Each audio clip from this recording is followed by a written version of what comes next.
Wakil Bupati Teluk Bintuni Joko Lingara menyoroti penyaluran bantuan langsung tunai atau BLT yang dinilai tidak tepat sasaran. Keluhan tersebut muncul setelah sejumlah kepala kampung melaporkan bahwa banyak penerima BLT justru berasal dari kelompok warga yang secara ekonomi tergolong mampu. Joko Lingara menegaskan bahwa pemerintah di semua tingkatan mulai dari kampung, distrik hingga kabupaten wajib mendengarkan keluhan masyarakat.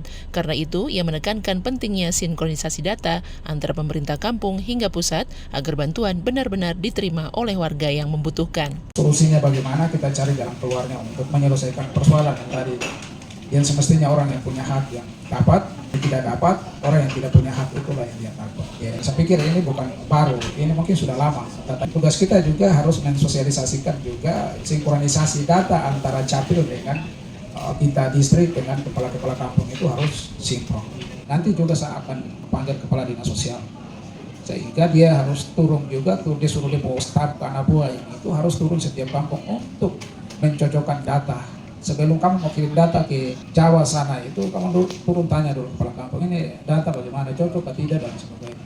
Sebelumnya, Kepala Kampung Bumi Saniari Suharto Sangaji mengeluhkan adanya penerima BLT yang sebenarnya mampu secara ekonomi, bahkan termasuk aparatur sipil negara. Ia meminta pemerintah kabupaten untuk memperbaharui data penerima manfaat agar penyaluran bantuan lebih tepat sasaran. Ini karena link koordinasi antara pemerintah daerah dalam hal ini OPD dengan kepala-kepala kampung ini yang tidak jalan, mengakibatkan kepala-kepala kampung itu jadi sasaran empuk untuk jadi ocehan ngomongan.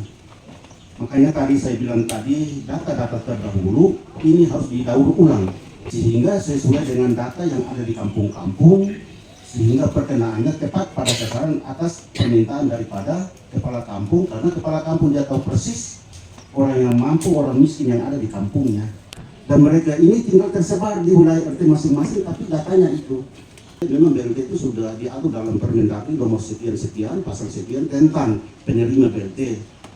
Dan diantaranya ya, lansia, sakit kronis, dan para duda dan janda, dan itu yang kita menyesuaikan dengan itu. Lalu bantuan sosial inilah sesuatu yang menjadi suatu persoalan yang banyak terjadi khususnya di kampung saya. Ada yang honorer daerah, ada yang PNS, ada yang sudah layak. Nah ini masih dapat karena ya itu, saya bilang tadi data tolong kita coba daur ulang.